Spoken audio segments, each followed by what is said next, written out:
حبيبك خير الخلق كلهم محمد سيد الكونين والثقلين والفريقين من عرب ومن عجم هو الحبيب الذي ترجى شفاعته هو الحبيب. السلام علیکم ورحمۃ اللہ وبرکاتہ. الحمد للہ رب العالمین وصلی اللہ وسلم علی نبینا محمد وعلی آلہ وصحبہ اجمعین ومن تبعہ باحسان الی یوم الدین. اما بعد. محترم ناظرین، حدیث کی مشہور کتاب بلوغ المرام، جس کا تفصیلی مطالعہ اور اس کا خلاصہ آپ کے سامنے پیش کیا جا رہا ہے ترتیب کے ساتھ، اس میں ہم نے گزشتہ خرید و فروخت کے مسائل، لین دین، مارکیٹنگ کے شرعی جو اصول ہیں اس پر بات کی بڑی تفصیل کے ساتھ. پھر شادی بیاہ کے مسائل پر بہت سی باتیں کی گئیں، نکاح وغیرہ کے مسائل سے متعلق. اب اس میں ہمارے سامنے اس وقت جو چیپٹر ہے وہ ہے شادی بیاہ کے انتخاب کے موقع پر کفو کہتے ہیں ایکویلٹی یا برابری، کہ جس لڑکے کے لیے لڑکی کا انتخاب کیا جا رہا ہے وہ اس لڑکے کے لیے مناسب ہے یا نہیں. اسی طرح سے لڑکی کے لیے جو رشتہ آپ تلاش کر رہے ہیں وہ لڑکا مناسب ہے یا نہیں ہے. سب سے پہلی اور بڑی بات تو یہ ذہن میں رہنا چاہیے کہ کفو کا سب سے بڑا جو ذریعہ ہے وہ اسلام اور دینداری ہے. جیسے اس سے پہلے گزر چکا گزشتہ لیکچر میں ہم نے بتایا تھا کہ لڑکی کا انتخاب لوگ 4 باتوں میں سے کسی ایک کو سامنے رکھ کر کرتے ہیں، اور رسول اکرم صلی اللہ علیہ وسلم نے ان 4 کا تذکرہ کرنے کے بعد جو چیز قابل قبول ہونی چاہیے اس کو بتایا. لیکن میں خود بتانے سے زیادہ چاہوں گا کہ آپ اس کو دہرائیں تاکہ معلوم ہو کہ جو چیزیں ہم گزشتہ لیکچر میں پڑھے ہیں اس کو آپ لوگ ذہن میں بھی رکھے ہوئے ہیں کہ وہ کون سی 4 باتیں ہیں جن کو دیکھ کر عام طور پر لوگ شادی کے لیے لڑکی کا انتخاب کرتے ہیں نارمل حالات میں. لیکن نبی کریم صلی اللہ علیہ وسلم نے کس کو ترجیح دینے کا حکم دیا ہے ان 4 میں سے؟ مال، یا اس کا فیملی بیک گراؤنڈ اسٹیٹس، یا حسن و جمال، یا اس کے اخلاق اور کردار؟ کس کو ترجیح دی گئی؟ اخلاق، دینداری، سیرت، اس کو ترجیح دی گئی. اسی طرح سے لڑکا اگر رشتہ لے کر آئے تو اس کے لیے بھی کیا ہے؟ یہی دینداری کو دیکھنے کا حکم دیا گیا کہ اس کے پرسنل کیریکٹر، اس کے اخلاق، اس کی سیرت دوسروں کے مقابلے میں بہتر ہو. یہ اصل معیار ہے. لیکن اس معیار کا یہ معنی نہیں ہے کہ آپ جو دوسری ضروری چیزیں ہیں اس کو نہ دیکھیں یا اس کو چیک نہ کریں. اس کو بھی دیکھنے کی اجازت ہے، مگر پہلی بنیاد دینداری اور اسلام کو سامنے رکھتے ہوئے. جیسے یہاں پر اس چیپٹر میں یہی بات بتائی گئی، دین اور اخلاق تو ہے، اب اس کے بعد کیا دوسری چیزیں بھی دیکھی جانی چاہیے؟ اگر دینداری ہے اور اس کے بعد آپ دوسری چیزیں دیکھ رہے ہیں جو آپ کی لڑکی کے لیے یا آپ کے لڑکے کے لیے میچ کرتا ہو تو وہ زیادہ بہتر ہے. دینداری کا معنی یہ نہیں ہے کہ اس کے آپ خوبصورتی کو نہ دیکھیں، بالکل نہ دیکھیں، تعلیم کو بالکل نہ دیکھیں، ایسا نہیں ہے. ان چیزوں کو بھی آپ دیکھ سکتے ہیں. زمانے جاہلیت میں یہ ہوتا تھا کہ سب کچھ خاندان کی بنیاد پر طے کیا جاتا، چاہے وہ نیک ہو برا ہو، ان چیزوں سے ان کو کوئی بحث نہیں ہوا کرتی. اور آج بھی ایسے بہت سارے گھرانے ہیں جہاں یہ دیکھا جاتا ہے کہ وہ اپنی فیملی کا لڑکا ہے یا نہیں ہے. اگر فیملی کا ہے، چاہے اس کا پولیس میں کرمنل ریکارڈ بھی ہو، لیکن اپنی بیٹی کی شادی ہم اسی کے ساتھ کریں گے جو 6 سال کی جیل کاٹ کر آیا ہے اور کسی بھی وقت دوبارہ جیل میں جا سکتا ہے، کیونکہ اس کی اٹھان ایسے ہے، اس کا کیریکٹر اسی طرح کا ہے. کیوں؟ اس لیے کہ وہ ہماری بھائی کا بیٹا ہے، بہن کا بیٹا ہے، فیملی کا آدمی ہے، اس لیے ہماری بیٹی غیر فیملی میں بیاہی نہیں جا سکتی. یہ بعض لوگوں کا تصور ہے، اور یہ تصور شرعی اعتبار سے بھی غلط، اخلاقی اعتبار سے بھی غلط. کیونکہ اس طرح سے رشتہ کامیاب نہیں ہو سکتا کہ ایک آدمی نہ اخلاق ہے نہ کردار ہے بلکہ مجرم ہے وہ، اور اس کو سزا ہو چکی ہے، اور پھر کبھی بھی وہ دوبارہ اس طرح کی حرکتیں کر سکتا ہے کیونکہ یہی اس کا ایٹیٹیوڈ ہے.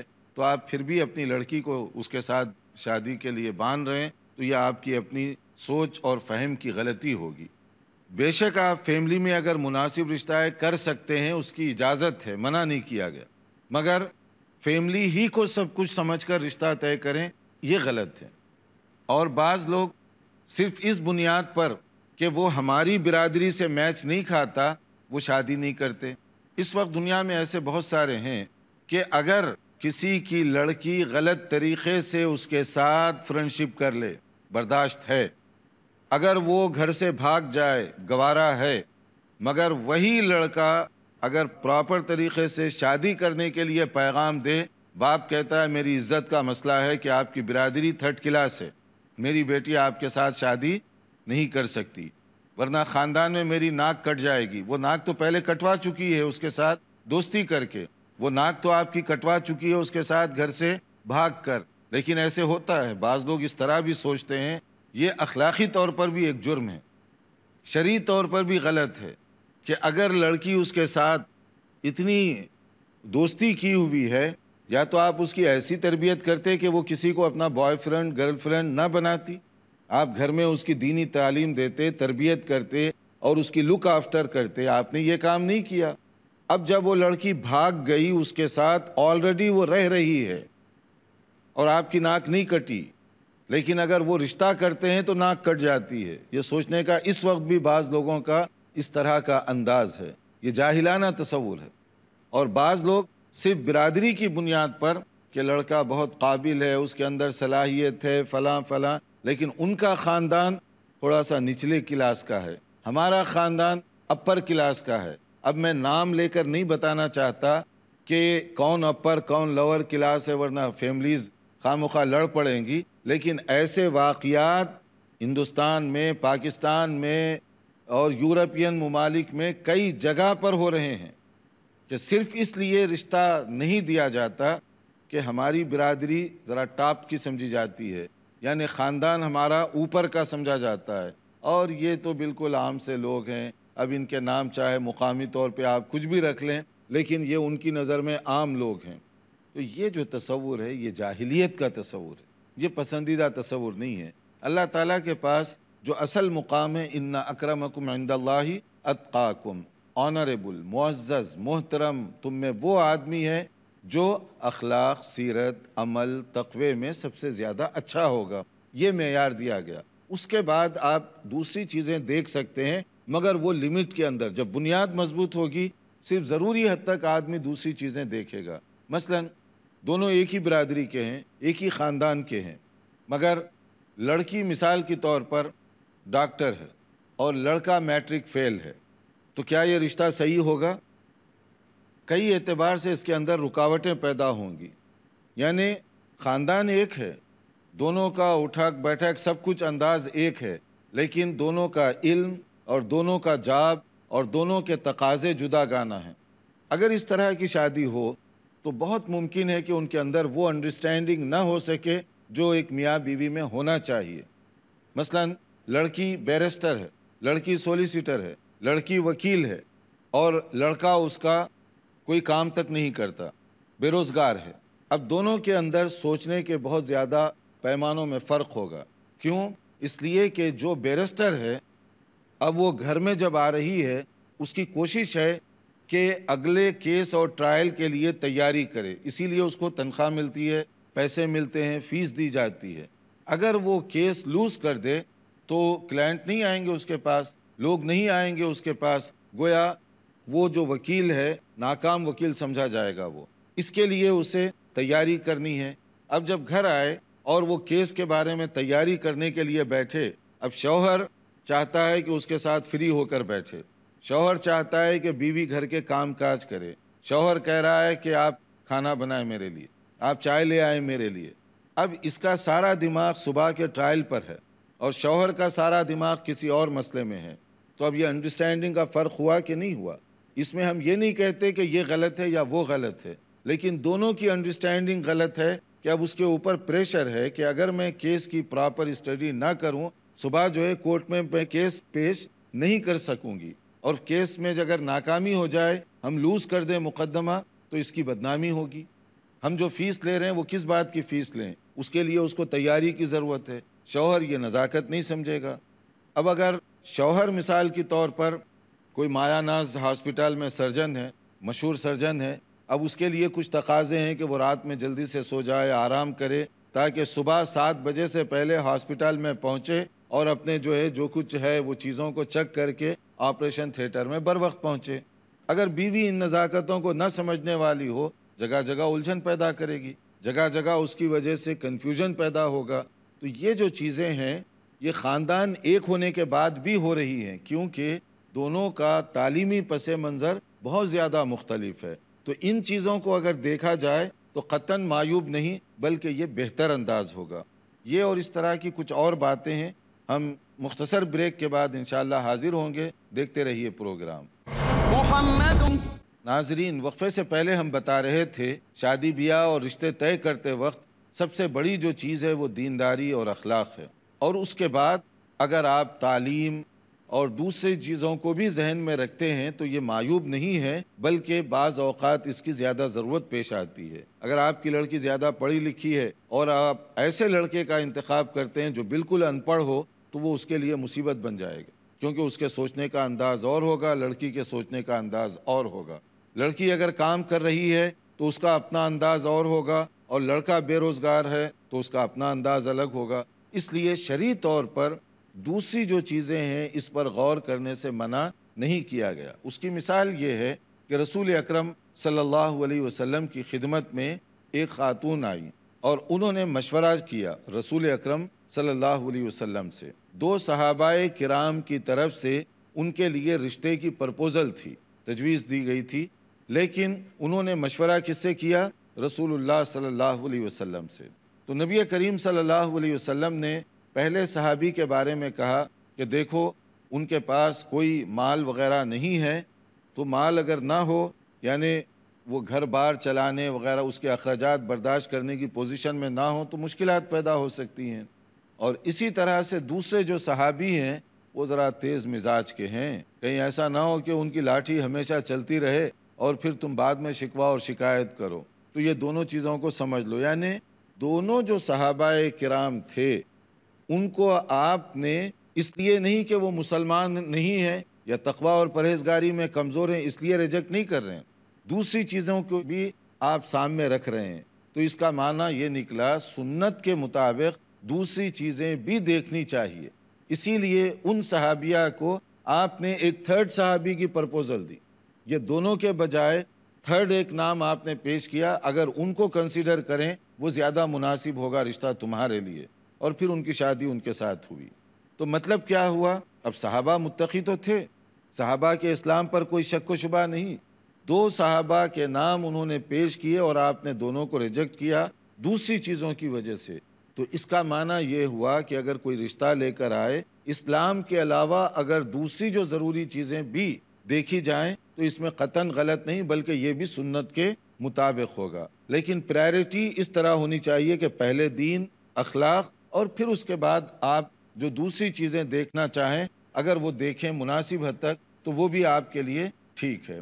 اب اس میں بعض اوقات دیکھنا بھی ضروری ہوتا ہے کہ اس کا background, family background, اس کا اپنا بیک گراؤنڈ۔ لڑکا ہو سکتا ہے کہ نیک ہو، دیندار ہو، مگر مینٹالٹی اس کی کچھ اور قسم کی ہو، یا اس کا خاندانی پس منظر کچھ اور قسم کا ہو، تو وہ ایسی الجھنیں پیدا کرے گا جو میاں بیوی کی لائف میں بہتر نہیں سمجھی جاتی، اور ایسی زندگی کامیاب نہیں ہو سکتی۔ باہر والوں کے لیے لڑکا قابل ہے، تعلیم یافتہ ہے، اخلاقی اعتبار سے بھی ٹھیک ہے، مگر دوسری طرف اس کا ذہن، اس کی اٹھان کچھ اس طرح کی ہے کہ وہ فیملی لائف اور اس کے تقاضوں کو نہیں سمجھ سکتا۔ جب وہ نہ سمجھ سکے تو پھر وہ انڈرسٹینڈنگ جو ہونی چاہیے میاں بیوی کے درمیان وہ نہیں ہوگی۔ نتیجے میں باہر والوں کے لیے وہ صاحب سب کچھ ہیں، مگر بیوی کے لیے انتہائی نقصان دہ ہیں، بیوی کے لیے انتہائی تباہ کن ہیں، تو یہ فیملی لائف کے لیے بہت ہی نقصان دہ چیز ہوگی۔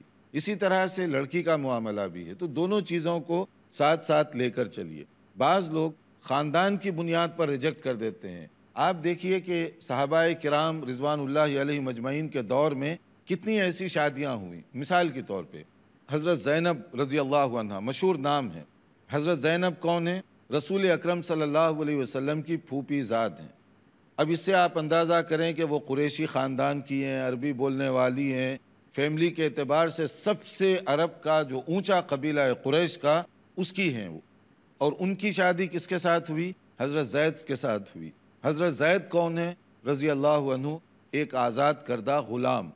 اور غلامی کا تصور ان دنوں میں سلیوری سسٹم عرب کلچر میں، آج نہیں بلکہ آج سے پہلے جب اسلام شروع ہو رہا تھا اور زمانے جاہلیت میں، ایسے تھا جیسے آج ہمارا اور جانوروں کے درمیان مقابلہ ہے.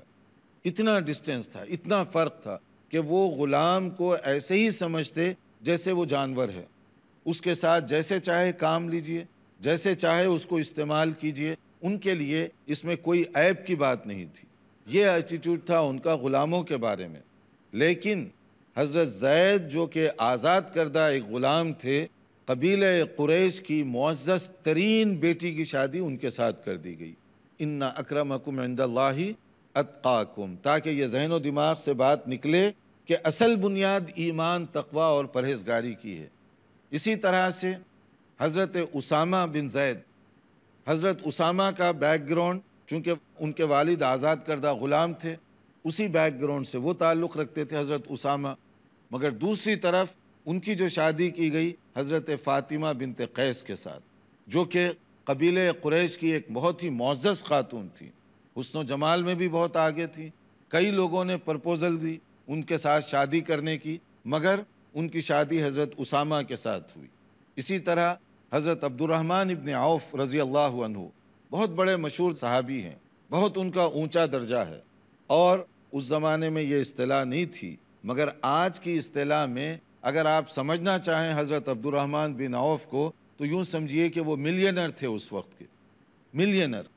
صحابہ کرام میں ہم جب بات کرتے ہیں تو ایک تصور آتا ہے نا، غریب، مسکین، ضرورت مند، پینی لیس، شاید ایسے ہی تھے. حالانکہ یہ تصویر کا آدھا رخ ہے. صحابہ کرام میں غربت وغیرہ آدھا رخ ہے. دوسرا رخ کیا ہے؟ ان میں امیر بھی تھے، بہت بڑے مالدار بھی تھے، صاحب ثروت قسم کے لوگ بھی تھے. جیسے اس کی ایک مثال حضرت عبد الرحمن بن عوف رضی اللہ عنہ ہے. حضرت عثمان کے نام کے ساتھ غنی لکھا جاتا ہے. غنی کا مطلب ہی امیر اور مالدار ہوتا ہے. ایسے بہت سارے صحابہ امیر بھی تھے. تو میں ہمیشہ اپنے معزز بھائیوں اور بہنوں سے کہوں گا کہ صحابہ کرام کی غربت کے واقعات جب نقل کریں، دولت کے بھی نقل کیا کریں، تاکہ دونوں تصویریں سامنے جا سکیں، کہ کوئی یہ نہ سمجھے کہ ہم دین پر عمل کریں تو پھر فقیر کنگال ہی رہنا پڑے گا. نہیں، دین پر عمل کر کے حلال اور حرام، جائز اور ناجائز کے چیزوں کو سامنے رکھتے ہوئے آپ امیر بلکہ ملینر بھی بن سکتے ہیں، تاکہ یہ اچھا پکچر بھی سامنے جائے. اور جیسے ہر معاشرے میں، ہر دور میں 3 قسم کے لوگ ہیں، امیر، مڈل کلاس اور غریب. اسی طرح صحابہ میں بھی تھا، امیر بھی تھے، درمیانی متوسط درجے کے لوگ بھی تھے اور غریب بھی تھے. اب ہمارے پاس صرف غریبی کی قصے بیان کیے جاتے ہیں، متوسط کے بھی بیان کریں، امیر لوگوں کے بھی بیان کریں، تاکہ یہ اچھا پیغام جائے کہ اسلام پر عمل کرتے ہوئے آپ امیر بھی بن سکتے ہیں اور زیادہ دولت بھی کما سکتے ہیں. ہر زمانے میں جیسے رہا ویسے ہی صحابہ کے اندر بھی تھا. بہرحال میں پوائنٹ جو بتا رہا تھا، حضرت عبد الرحمن بن عوف رضی اللہ تعالی عنہ، ان کی بہن حالہ، ان کی شادی کس کے ساتھ ہوئی؟ اب یہ ملینر ہیں اور دوسرے قریشی ہیں، عرب کے ٹاپ قبیلے سے ان کا تعلق ہے. ان کی شادی کس کے ساتھ ہوئی؟ حضرت بلال حبشی رضی اللہ عنہ کے ساتھ. حضرت بلال کون تھے؟ نان عربین، عرب بیک گراؤنڈ سے نہیں تھے. حبشی ان کے نام کے ساتھ لکھا جاتا ہے. حبشہ جو ہے ایتھیوپین علاقے کو کہتے ہیں. تو مطلب یہ ہے کہ وہ افریقن بیک گراؤنڈ سے ان کا تعلق تھا. ان کا رنگ، ناک، نقشہ، سب کچھ کیسے تھا؟ جیسے عموماً افریقی لوگوں کا ہوتا ہے. ان کی شادی ایک قریش کے معزز ترین قبیلے کی بیٹی سے کی گئی. تو یہ چند مثالیں میں نے دی ہیں تاکہ بات اچھی طرح سے واضح ہو سکے کہ اگر تقوی اور پرہیزگاری ہو تو کسی بھی قبیلے کی بیٹی سے شادی کی جا سکتی ہے، اس میں رکاوٹ نہیں ہے. یہ کفو کا مسئلہ ہے. مگر اگر آپ اس کے ساتھ ساتھ، کفو یہ نہیں ہے کہ آپ کہیں کہ فلاں خاندان ہے تو خاندان ہی کو ہم دیکھیں گے ورنہ نہیں دیکھیں گے. نہیں، آپ جو ہے دینداری کو دیکھیں، یہ کفو ہو گیا. اس کے بعد علم ہے، دوسرے بیک گراؤنڈ ہیں، اس کو بھی اگر آپ چیک کریں تو قطعاً منع نہیں کیا گیا تو دونوں میں چیک اینڈ بیلنس ہونا چاہیے۔ ہم یہاں پر تھوڑی دیر کے لیے وقفہ کرنا چاہیں گے کیونکہ ہمارا وقت بہت محدود ہے، تو بعد میں ہم مزید شادی بیاہ سے متعلق جو اور چیزیں ہیں اس کا انشاءاللہ تعالی آئندہ لیکچر میں تذکرہ کریں گے۔ اگر یہ سلیکشن کے بارے میں، کفو کے بارے میں اگر آپ کو کوئی سوال کرنا ہو یا کوئی بات ہو تو آپ یہاں کر سکتے ہیں۔ ماشاءاللہ جی۔ السلام علیکم سید۔ وعلیکم السلام۔ میرا سوال یہ ہے کہ کوئی اگر ایک رشتہ بننے کو جا رہے ہیں اور لڑکا والا مجھے یہ پوچھ رہا ہے کہ لڑکی کیسا ہے، کیا ہے، تو میں ان کے بارے میں، لڑکی کے بارے میں، ان کے اچھے برائی سب کچھ بتا دیا، تو کیا یہ غیبت بن جاتا ہے کیا؟ ہاں، اگر کوئی رشتہ کرنے کے لیے جا رہا ہو، انگیجمنٹ سے پہلے آپ سے کوئی مشورہ کر رہا ہے اور آپ اس کی جو چیزیں پازیٹیو نیگیٹو جو بھی بتانا چاہیں تو وہ غیبت میں آتا ہے؟ نہیں آتا، کیونکہ آپ جو ہے بری نیت سے، برے مقصد کے لیے نہیں بتا رہے ہیں، بلکہ اس کو ایک نقصان سے بچانے کے لیے صحیح جو چیز ہے وہ آپ بتا رہے ہیں۔ اور اس کی دلیل کیا ہے؟ نبی کریم صلی اللہ علیہ وسلم کی خدمت میں جب صحابیہ آئیں اور انہوں نے یہ پیش کیا کہ یہ دو آدمی، انہوں نے نام لیا ان کا کہ یہ دو صحابہ کا رشتہ میرے پاس آیا ہے، تو آپ نے جو بات کی، ایک کے لیے آپ نے کہا وہ سعلوک کہتے ہیں بہت غریب، پینی لیس، محتاج آدمی کو، ایک کے بارے میں آپ نے کہا کہ اس کی یہ کنڈیشن ہے، اور دوسرے کے بارے میں کہا کہ وہ اپنی لاٹھی نیچے تک نہیں رکھتے، تو دیکھنے میں بظاہر یہ دونوں ان کے خلاف جا رہی ہیں باتیں، تو اس کو غیبت نہیں کہا جائے گا۔ وہ اس لیے کہ نبی صلی اللہ علیہ وسلم نے ان کی عیب جوئی کے طور پہ نہیں کہا، بلکہ جو آپ سے مشورہ کیا جا رہا تھا، مشورہ دینے والا امانت دار ہونا چاہیے تاکہ آپ صحیح بات بتائیں۔ اگر وہ رشتہ کرنا چاہے اس کی اپنی مرضی ہے۔ اسی طرح اگر آپ کو معلوم ہے کوئی آدمی کسی کے ساتھ رشتہ طے کر رہا ہے لیکن اس کے اندر کوئی بہت بڑی کمزوری ہے جو ان کو نہیں معلوم، بعد میں جا کر وہ جھگڑے کا سبب بن سکتی ہے یا رشتہ ختم بھی ہو سکتا ہے، تو اگر آپ ان کو بتا دیتے ہیں تو یہ زیادہ بہتر شکل ہے۔ میں مثال دوں ایک کہ بعض اوقات ہوتا ہے کہ مثلا ایک صاحب پہلے سے شادی کیے ہوئے ہیں، بچے بھی ہیں، اب جا کر نئے بن کر جو ہے وہ پیش ہوتے ہیں جیسے شادی ان کی ہوئی نہیں۔ اب وہ رشتہ طے ہو گیا کہ بھئی اب یہ نوجوان ہیں، دیکھنے میں ذرا ہینڈسم لگ رہے ہیں، شادی نہیں ہوئی، وہ ہوا، آپ کو معلوم ہے اس کے 3 بچے ہیں آلریڈی، تو آپ اگر ماں باپ سے کہتے ہیں کہ بھائی جان ذرا رکیے، وہ صاحب کی ایک بیوی ہے، 3 بیٹے بھی ہیں، اگر آپ دینا چاہیں تو آپ کی مرضی، تو یہ برائی نہیں ہوگی بلکہ بروقت ان کی ہیلپ ہوگی، ورنہ لڑکی ان کی بیاہی جائے اور گھر میں جانے کے بعد پتہ چلے کہ میرا شوہر تو 3 بچوں کا باپ ہے آلریڈی، تو پھر کیا ہوگا؟ جھگڑے کی بات ہوگی۔ دوسری شادی منع نہیں ہے، چوری کرنا منع ہے، جھوٹ بولنا، دھوکہ دینا یہ منع ہے۔ یہاں چونکہ ہمارا وقت ہو رہا ہے اور بھی سوالات ہیں، لیکن یہیں پر ہم اپنے پروگرام کو روک رہے ہیں۔ انتظار کیجئے ہمارے آئندہ لیکچر کا، حاضر ہوں گے انشاءاللہ تعالی نئی کچھ معلومات کے ساتھ۔ والسلام علیکم ورحمۃ اللہ وبرکاتہ۔ مولاي صل وسلم دائما ابدا على حبيبك خير الخلق كلهم محمد سيد الكونين والثقلين والفريقين من عرب ومن عجم، هو الحبيب الذي ترجى شفاعته، هو الحبيب الذي ترجى شفاعته، لكل هول من الأهوال مقتحم.